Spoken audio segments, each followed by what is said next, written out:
Hi అండి. ఈరోజు నా పుట్టినరోజు ప్లస్ మా పెళ్లి రోజు అనమాట. అయితే ఈరోజు మార్నింగ్ రెడీ అయిపోయి మేము ఫ్యామిలీ అంతా కలిసి సినిమాకి అయితే వెళ్ళిపోయాం.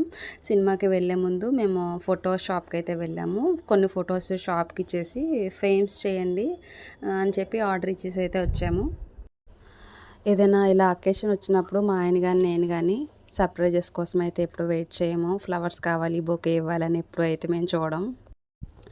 నా విషయంలో అయితే మా ఆయన బయట కష్టపడి పని చేసి డబ్బులు సంపాదించి ఇంటికి టైంకి గ్రాసరీస్ తెచ్చిపెట్టి ఇంట్లో ప్రతిదీ కూడా పట్టించుకుంటారు. ఇంటి పనిలో ఎంతో కొంత ఆయన హెల్ప్ చేస్తుంటారు. ఏ పని అయినా సరే ఇంట్లో చేసే పనిలో ఇన్వాల్వ్ అవుతుంటారు.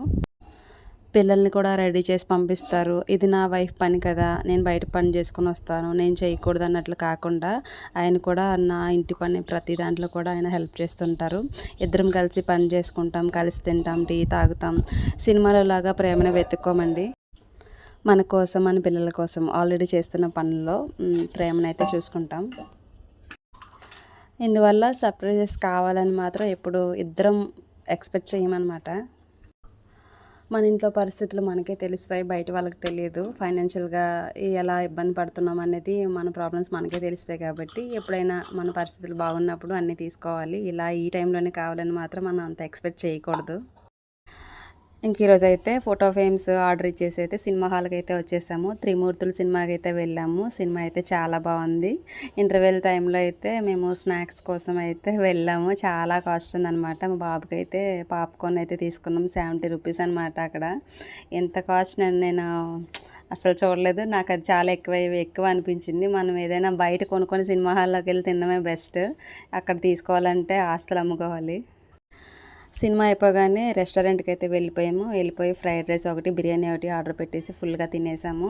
నేను ఈ వీడియోలో అయితే ఫ్రైడ్ రైస్లు అవి ఏమీ పెట్టట్లేదు. ఎందుకంటే ఆల్రెడీ చాలా వీడియోస్కి నాకు కాపీ రేట్ పడిపోయింది. అందువల్ల నేను అవి అయితే వీడియో తీసి నేను పెట్టలేదు.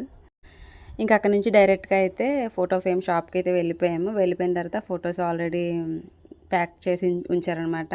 అవి తీసుకొని ఇంటికైతే వచ్చేసాము. ఇంటికి వచ్చిన తర్వాత ఫొటోస్ అన్నీ నేనే అన్బాక్సింగ్ చేశాను. ఆ ఫొటోస్ ఎలా వచ్చినాయో మీరు కూడా చూడండి. ఫస్ట్ ఫోటో వచ్చేసి మా పాప ఫస్ట్ బర్త్డే ఫోటో అనమాట. బీచ్ రోడ్లో తీసిన ఫోటో, అది చాలా క్యూట్ ఉంటుంది. సెకండ్ ఫోటో వచ్చేసి మా ధన మ్యారేజ్ అప్పుడు తీసుకున్న ఫోటో ఇది. మూడో ఫోటో వచ్చేసి ఇది ఫ్యామిలీ ఫోటో. నాలుగోది మా పెళ్లి ఫోటో అనమాట. చాలా బాగా వచ్చింది. ఐదో ఫోటో వచ్చేసి మా పాప నేను ఒకేలా ఉంటామని ఈ ఫోటో చేయించారు. చాలా బాగుంది. నేనైతే చాలా హ్యాపీగా ఉన్నాను. నా లైఫ్లో బిగ్గెస్ట్ మూమెంట్